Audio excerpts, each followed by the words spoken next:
Friends, ನಿಮ್ಮ ದೇಹ ಹಸುವಿನಿಂದ ದಪ್ಪ ಆಗ್ತಿಲ್ಲ, ಬದಲಾಗಿ ತಪ್ಪಾದ ಆಯ್ಕೆಯಿಂದ ದಪ್ಪ ಆಗ್ತಾ ಇದೆ.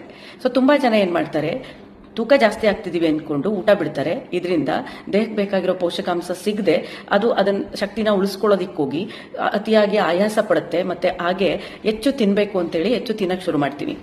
ಸೊ ಆದರೆ ಆರೋಗ್ಯಕರವಾಗಿ ಇರಬೇಕು ಅಂತ ಅಂದ್ರೆ ನಾವು ಸರಿಯಾದ ಟೈಮಿಗೆ ಸರಿಯಾದ ಪ್ರಮಾಣದಲ್ಲಿ ನಾವು ಪೋಷಕಾಂಶನ ಎಷ್ಟು ನಮ್ಮ ಊಟದಲ್ಲಿ ಕೊಡ್ತಾ ಇದೀವಿ ಅನ್ನೋದು ಮುಖ್ಯ ಆಗುತ್ತೆ.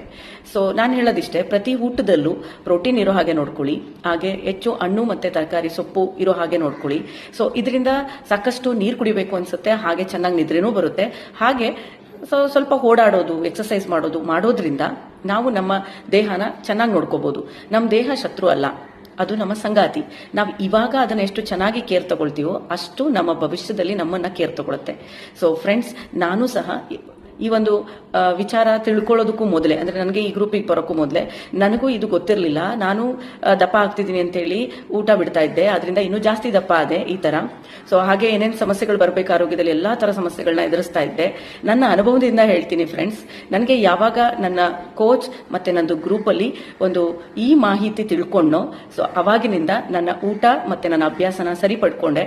ಸೊ ಸರಿಪಡಿಸ್ಕೊಂಡ್ಮೇಲೆ ವಿತಿನ್ 6 ಮಂತ್ ಎಲ್ಲ ಸಮಸ್ಯೆ ಅಂಡರ್ ಕಂಟ್ರೋಲ್ ಆಗಿ 25 kg ತೂಕ ಕಡಿಮೆ ಮಾಡ್ಕೊಂಡಿದ್ದೀನಿ. ನನ್ನ ಸ್ವಂತ ಅನುಭವದಿಂದ ಹೇಳ್ತಾ ಇದ್ದೀನಿ. ಡಯಟ್ಗಾಗಿ ಬದುಕಬೇಡಿ, ಆರೋಗ್ಯಕ್ಕಾಗಿ ಬದುಕಿ. ಆರೋಗ್ಯವೇ ನಮ್ಮ ಜೀವನದ ನಿಜವಾದ ಸಂಪತ್ತು. So thank you friends. ನಿಮಗೆ ಯಾರಿಗೆ ಇನ್ನೂ ಹೆಚ್ಚಿನ ರೀತಿ ತಿಳ್ಕೊಂಡು ಬೆಸ್ಟ್ ಲೈಫ್ನ ಲೀಡ್ ಮಾಡಬೇಕು ಅಂತ ಇದ್ದೀರಾ, ಸೊ ಹೆಲ್ದಿ ಲೈಫ್ ಅಂತ ಹೇಳಿ ನೀವು ಕಮೆಂಟ್ ಹಾಕಿ. ಸೊ ಹಾಗೆ ಫಾಲೋ ಮಾಡ್ತಾ ಹೋಗಿ, ನಿಮಗೆ ಇನ್ನೂ ಹೆಚ್ಚಿನ ಮಾಹಿತಿ ಸಿಗುತ್ತೆ. Thank you.